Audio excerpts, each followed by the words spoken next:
And you know that the law, another party cannot go into intra-party conflicts in court. So if it is convenient for them to explain that, you can dismiss it without asking me.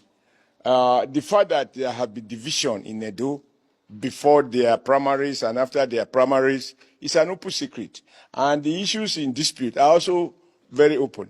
The PDP legacy group complained that the man they gave their master bedroom has completely chased them out of the building. And now they are under the rain. And as we speak, they are still trying to settle. Those who couldn't find accommodation, we pin them one by one. And don't forget that those in Osadebe Avenue were my own creation, right? In the sense that I supported Obaseki to become governor. And so I have people who still have affection for me, and I do people who forget in a hurry what I did when I was governor.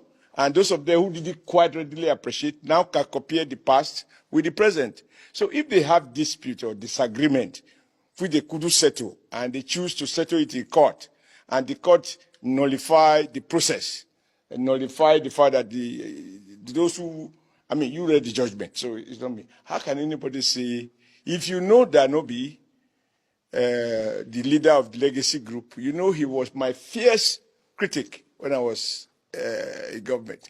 What power do I have? We are not in the state. How can we, non-state group, have power to influence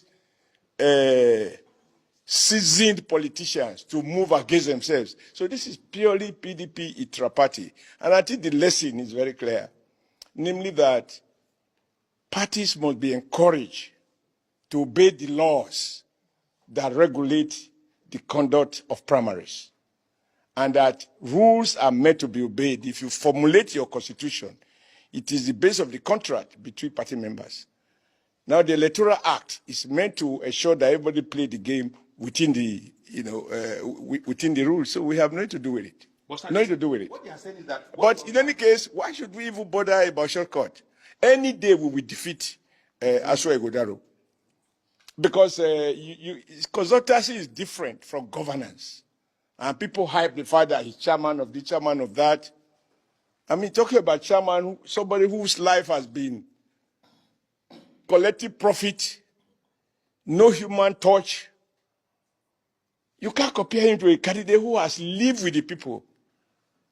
You must have seen the video. You didn't ask me about that. How a man who said this from a Wohimi, like I am from Yamo, I go to my village and I carry a interpreter to tell my people that I am from here. So I'm the one telling them they don't even know me. And that I want to be governor. And interpreter will interpret me.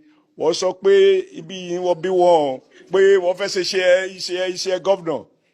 When you can't even communicate in your own dialect. So if it is consultancy, you want some people to advise, it's a different matter. Governance is about, you can't govern people you don't know. If governance is about motivational speeches, my friend, what is going on in the US wouldn't be going on. What it takes to be politically electable is different from presiding over a board.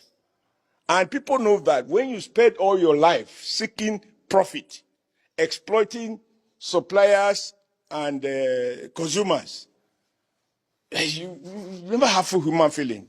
How do you go to the guy on the street? You don't even know the environment. You don't know where erosions are. You not travel around the state. And it's not like military government that after being governor, they do what they call familiarization tour. I mean, no, there is no truth in this. In history, those who have done wonderful things for their nations were not the most eloquent, blah, blah, blah, blah, blah, blah. In any case, you also should have spoken to the fact that the PDP candidate, who was the chairman, or he is the chairman of Alaru Daru or whatever, which is the brain box of the correct government, that he is part of the mess in Benin, that if you live for 5 minutes, you can't go anywhere. You are not hearing those stories. You are not seeing women crying. You have not heard, as an Edo man, that a child died a week ago, washed off with flood. Area that I had deflooded when I was governor. The place they call a Tom Line. All those things we did, they have completely seated up.